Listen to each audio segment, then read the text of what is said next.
And tonight we're going to have the opportunity to hear from three men whose lives have been transformed because of God. But before we do that, I want to share a story about God and David. And the story is about, let me see, we got this clicker, about David wanting to build this house for God. And it's one of those stories where, I don't know if you have your quiet times and you read your scriptures and you're like, man, I can't believe I've read this before, but I've never read it like this before. And here's David. These are one of those ones where you can kind of relate. I don't know if we all can relate to David in some aspects. But he's king, and I think we sometimes feel like the king of our own home. But there's a point of his life where he's a young man. He's defeated Goliath. He was on the run, and he's running from King Saul. He's hiding in caves. He's fought battles. He's won. He's king. Finally, God has given him this great honor. And we're going to jump into 2 Samuel chapter 7. He's done all this stuff from a young man, and now he's finally got this kingdom. And we're going to pick up in verse 1 in chapter 7. It says this. Oh, here we go. Clicker. Okay, here we go. It says, when King David was settled in his palace, see, look, he's settled in his palace. The Lord had given him rest from all his surrounding enemies. So we have King David. He's settled. He's resting. It says the king summoned Nathan the prophet. He said, look, David said, I'm living in this beautiful cedar palace, but the ark of God is out there in a tent. Nathan replied to the king, go ahead and do whatever you have in mind, for the Lord is with you. So here David, it says he's resting. He's finally settled down from all his enemies. And he sees God's tent in a distance. And he sees himself in the cedar palace. And he's like, why is God out there and I'm in here? And he's probably thinking in his mind, I'm going to maybe build something for God then. Listen what happens next. It says, but that same night, the Lord said to Nathan, go and tell my servant David, this is what the Lord declares. Are you the one to build a house for me to live in? I have never lived in a house from the day that I brought the Israelites out of Egypt until this very day. And I have always moved from one place to another with a tent and a tabernacle as my dwelling. So what's God saying here? Are you the one to build a house for me? He goes on. He says, and yet, no matter where I have gone with the Israelites, I have never once complained to the Israelites' tribal leaders, the shepherds of my people, Israel. I have never asked them, why haven't you built me a beautiful cedar house? So now God's like, I don't need a house. I never asked for a house. If I ever wanted a house, I'll have a house. I'm fine where I'm at. Okay, like that's pretty humbling, right? Listen what it says in the next verse, in verse 8. He says, now go to my servant David. And this is what the Lord of heaven's army, I love that, the Lord of heaven's army has declared. He says, I took you from tendering sheep in the pasture and settling you to be the leader of my people. I have been with you whenever you have gone, and I have destroyed all your enemies before your eyes. And now I will make your name as famous as anyone who ever lived on the earth. He says, I will provide a homeland for my people, Israel. Plant them in a secure place where they will never be disturbed. Every nation won't oppress them as they have done in the past, starting from the time I appointed judges to rule my people, and I will give you, he says, basically, David, rest of all your enemies. He goes on, he says, furthermore, the Lord declares that he will make a house for you. See that? What did David want to build? A house for God. He says, furthermore, I'm going to make a house for you, a dynasty of kings. For when you die and are buried with your ancestors, I will raise one of your descendants, your own offspring, and I will make his kingdom strong.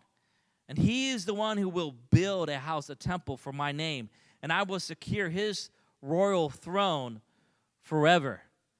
He says, I will be his father. I will be his father, and he will be my son. And if he sins, I will correct and discipline him with a rod like a father would do. But my favor will not be taken from him as I took it from Saul, who I removed from your sight. Your house and your kingdom will continue before me for all time, and your throne will be secure forever. And listen what God says. God just like doubled down on David. David's like looking at this like tent that God's in. It's like, I feel sorry for God. He's in this tent. I'm in this palace. I got everything. I'm settling down. I'm resting. And you know what?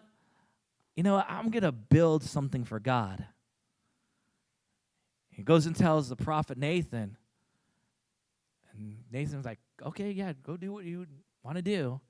And God comes back to Nathan and says, look, I never asked for a house. You understand what God's saying?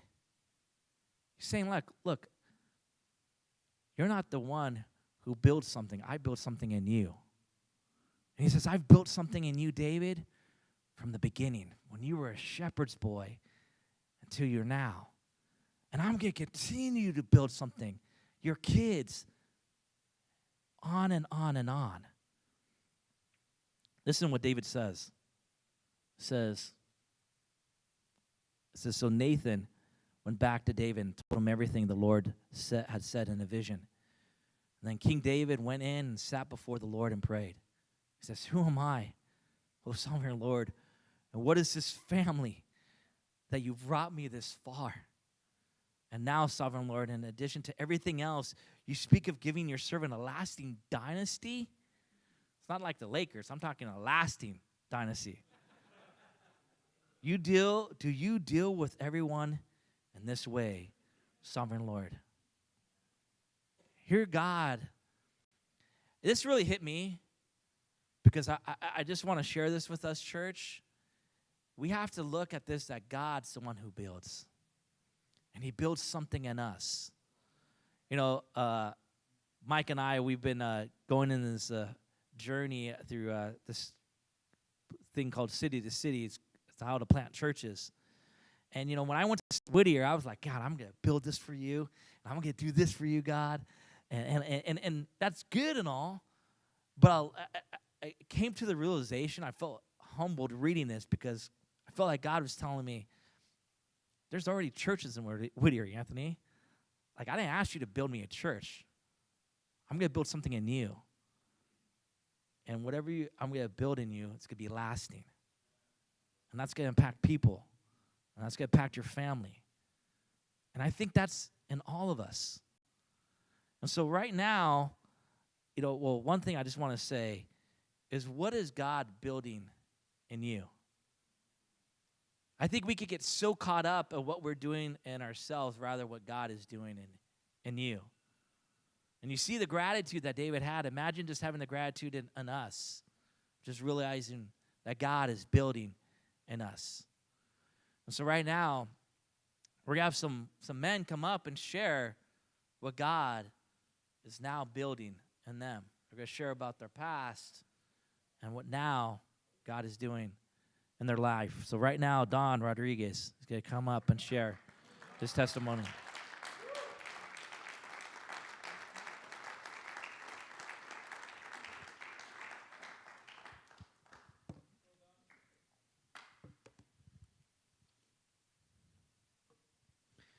Hello.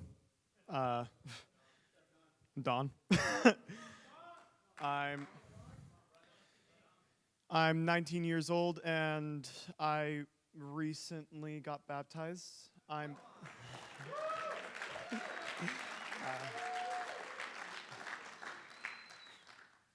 part of the campus ministry. So, yeah. This is my testimony. uh, So, I grew up in a very Christian household. My parents went to church every week. My dad read the Bible every day. But growing up, I never really considered myself a Christian because going to church, saw my parents and kind of looked at them and I was like, you guys don't really follow God's word the way that you said you should. I just looked at it and I was like, you guys are very hypocritical and I don't want to be part of that. And yeah, so even though I went to church, I didn't like to be a Christian. At around 11 to 12-ish, I fell into porn because I was extremely lonely and it was an easy thing to turn to. I started to grow even more bitter to God when my youth pastor at the time, who was the only person who made me actually like the idea of being a Christian, was arrested, and my grandpa, who was a huge role model for me at the time, he died of melanoma cancer. Very rapid succession, too, of that happening, and I grew bitter towards God. I already didn't want to be a Christian, so that happening made me hate God in a way. The summer going into my freshman year of high school, my mom started working at a private Christian school. And she really wanted me to go to it. And I was like, no, I don't want to. Why should I do that? I already go to church once a week. Isn't that good enough? And she kept pressuring me. So finally I gave in. I said, I'll give it 1 week.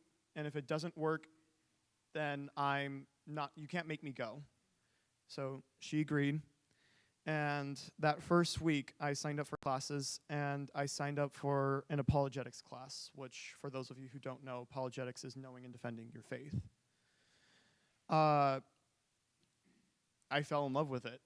I realized that this Bible that I've always been shown isn't just a bunch of fairy tales. It wasn't just a bunch of stories that few men wrote. It had facts to it. It had history to it. It was consistent, and it started to make me realize that all the stuff I was taught wasn't a lie. I ended up getting baptized that year, but it wasn't for the right reasons. I was just more like, I'm interested in this religion, so yeah, might as well do it. I kept studying, but I never did what the Bible actually taught us to do, which was get a relationship with God. I just studied it. Heck, I could debate people on it. I could debate for the Bible, but I never did what it actually asked me to do, and that was to get a relationship with God. That bit me in the butt really hard. Around the end of sophomore year, that school had to close because due to lack of funding. And then that took a really big toll. Junior year, I just was kind of rolling with it. And then towards the beginning of my senior year, I had my first breakup, which I didn't know how to handle. The middle of the year, my friends started becoming bitter towards one another, and I'm a really big people's person, so when they were starting to turn on each other, it really hurt me. And later that year, before I graduated, my parents separated. All those combining, it took a really big toll on me, and I started getting that bitterness towards God again. I was like, God, I know you're real, but really? I'm really frustrated with you right now. Why are you making me go through this? And my self-worth plummeted. as well with that. I was going through a lot of troubles going into college. I had financial issues. I didn't know I was going to skip meals because I didn't know how I was ever going to pay for things. My self-worth was the lowest it has ever been, and I was lonely. I was in a place where I knew no one. And I was expressing this to my mom, and she goes, "You need to find a church. You need to find something." And finally, I gave in. I was like, "Fine, I'll look for something." Coincidentally, a month before, I had met a sister who was going here. And around New Year's, when I cried out to God and said, "Lord, help me find something. If you really want a connection with me, God, help me find a church." And later, probably like a week or two later, that sister had texted me and says, "Hey, I'm getting baptized soon. Do you want to come see my baptism?" It's like, this is weird. I barely know you. Why are you asking me to your baptism? But sure, I'll go. It's close by. So I went to her baptism, and I got there early, about 20 minutes before, and everyone was just so welcoming. It felt really good, and I don't even remember what that sermon was on, but that last 20 minutes hit me hard. It really drew me closer, and I came the next week, and coincidentally that week, I mentioned I had financial troubles. It was about, does the bird worry about where its next meal comes from? No. And that day, I got a call from my credit company saying, "Hey, we're upping your limit, we're lowering your interest." I got a call because my job had recently closed, coincidentally also due to lack of funding. And another job had called me and was like, "Hey, we really want you. Can you start this week?" And I was like, "Definitely." My prayers were being answered so quickly. I was like, this can't be anything other than God. I started doing the Bible studies here, and I grew so much closer, not only just to God, but to my brothers here at the church too. And so and revealing my sins for the sin study it felt like a huge burden off my shoulders. And finally, I got baptized on February 16th.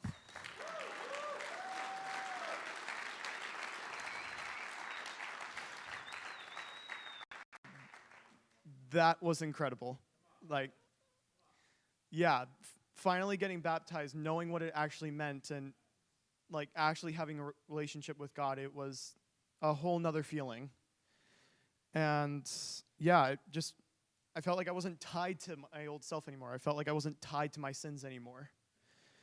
So now that I'm actually been coming a lot more, I've quickly gotten to know my brothers and sisters at the church. And not only that, I've been able to help my friends back home with their faiths. That's been really cool. My ultimate goal, I don't see myself as being a leader that much, but I am willing to serve. I'm willing to help out people with their faiths. And that's what makes me happy, seeing other people grow in their faiths.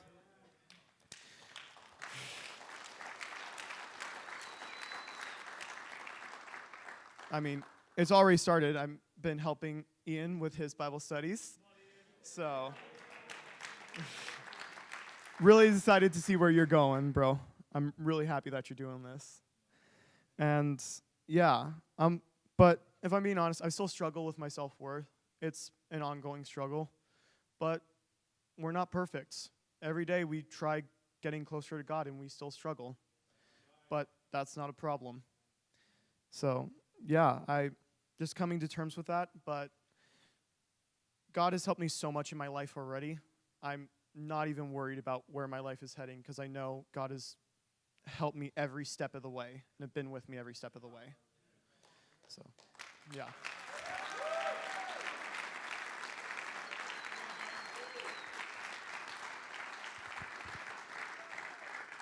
Amen. Amen. Thank you so much, Don.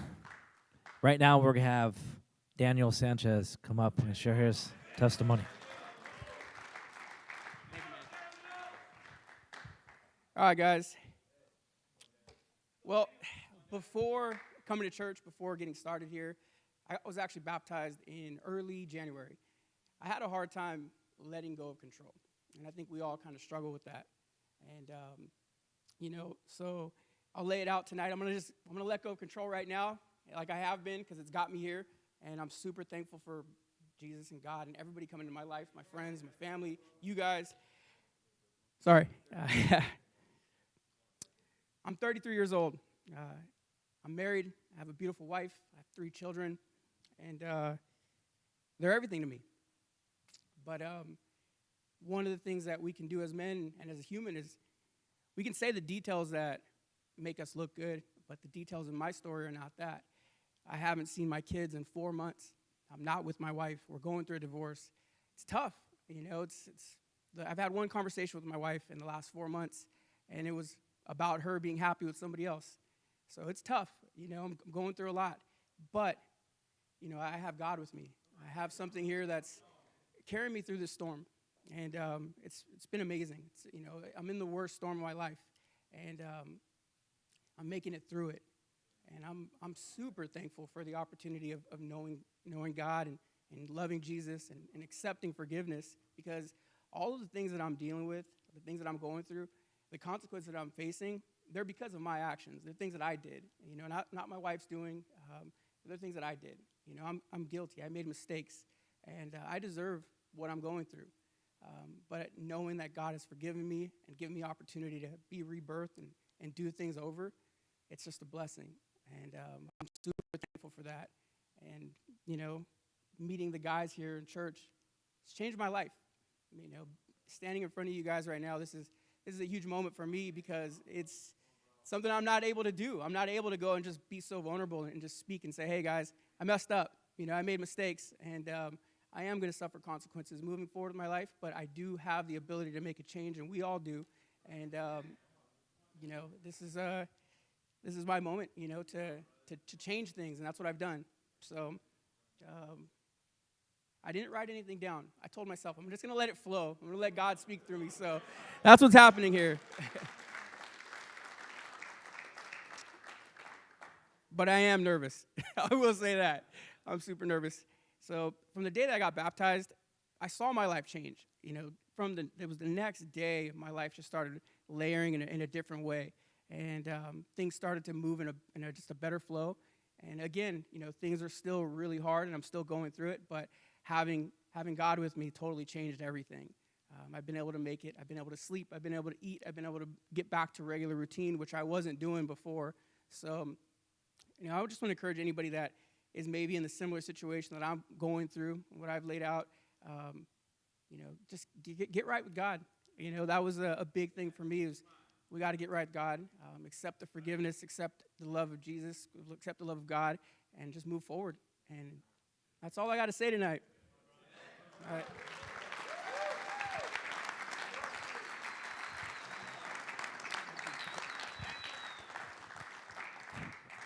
Thank you, Daniel.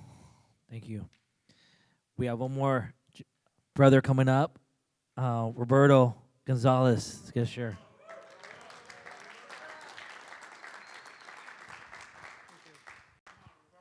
Good evening. First of all, I want to thank God for this new life, for this new change, for this new person that He's making me. I'm married, currently separated though, 4 wonderful children, and wanted to, share with you a little bit of my upbringing. My parents immigrated here in the 70s. And I arrived here when I was a little boy. And first thing, my dad is a very hard worker, and he always showed us the really strong work ethic. And I'm grateful for that, because, it made me the man I am. The only thing I wish he would have taught us was, God. We grew up not going to church. Not only that, we grew up with them telling us that religion is all a business, that, work is everything, you work hard, you'll be well. And boy, what I learned, and I followed was, wrong. My dad was a womanizer, never there for us. All I can remember when I was a little boy working and just, being another employee to my parents, never heard I love you, never heard I'm proud of you, son. And, just grew up, met my wife, amazing woman, in 99. I got married and, had my first kid in 2000 and didn't realize that I was making the same mistakes that my dad was. I concentrated on work. Work was everything for me.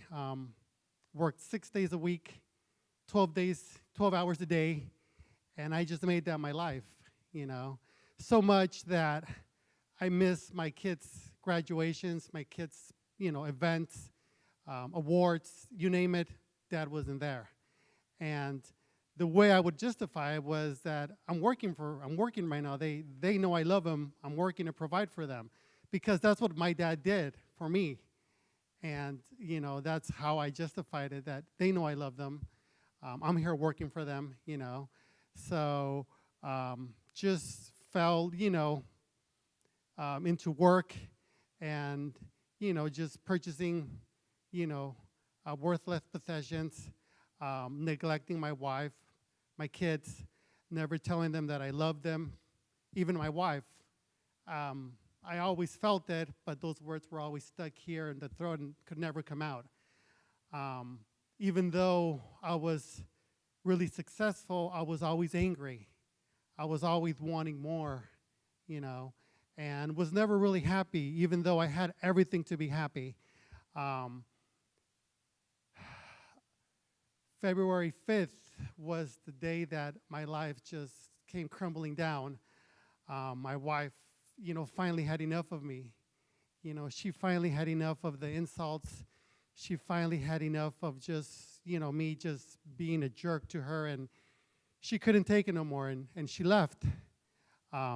That night, I got home, and again, just full of anger, when I felt that she was gone. She took my kids. She even took my dog, so I came to like literally an empty house, and that evening, I just went to my knees, and for a split second, I thought of becoming the angry man again that day, and I thought to myself, tomorrow, I'm going to have my employees start throwing everything away. Anything she left, I'm just going to throw it away. And then, something hit me, and now I know that this was God speaking to me, saying, Robert, if you continue on this path, you're going to lose your family forever. And, that night, I didn't sleep.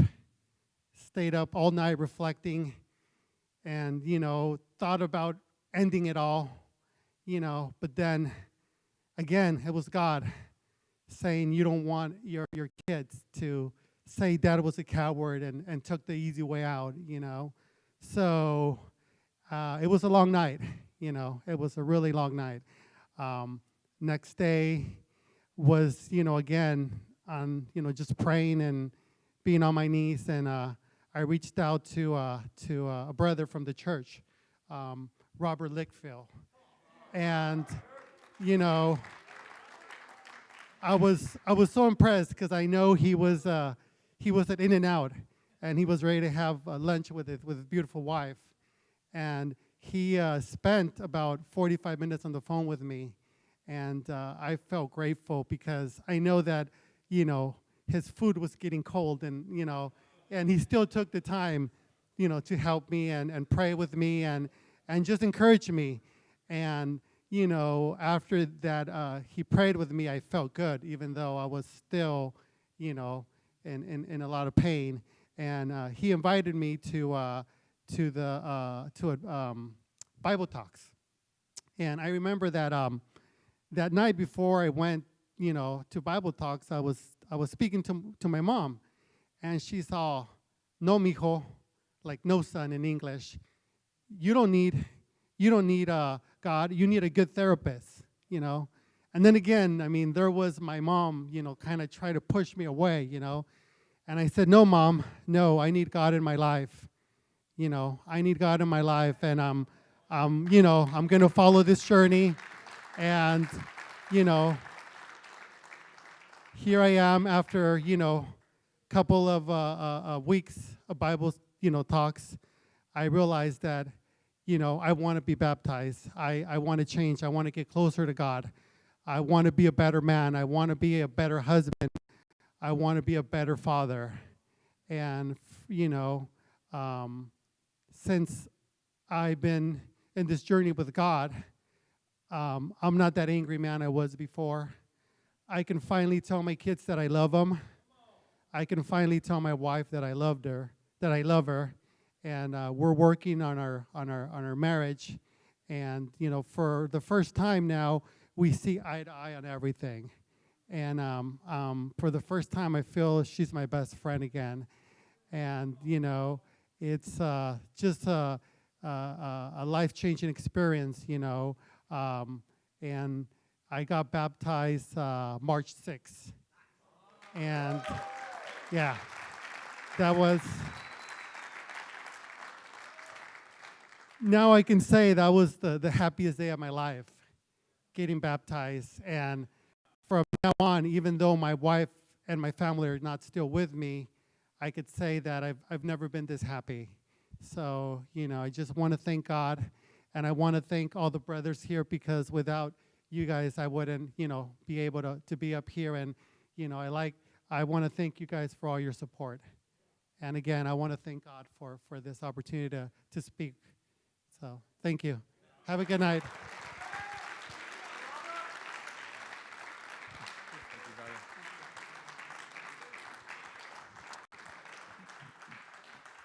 Come on, can we give it one more time for all three of these gentlemen sharing their stories?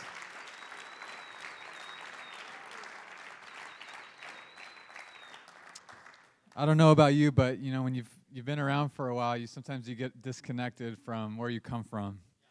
And it's good to hear stories of what Jesus has done in other people's lives, to be reminded God is good. God is moving. God is working not only in their lives, but he's still working in my life. And he's going deeper, and I trust him. I want him to be my foundation and build my life. Can I get an amen? I want to read a verse that David read in the beginning. And it says in Matthew 7, Jesus says, "Therefore, everyone who hears these words of mine and puts them into practice is like a wise man who built his house on the rock.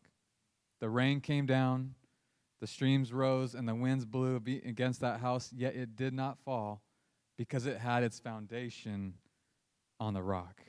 And I think that's the kind of man that I want to be. I know that we want to be. It's not if, it's when that storm comes. But if we build our lives on his foundation, we will not be shaken.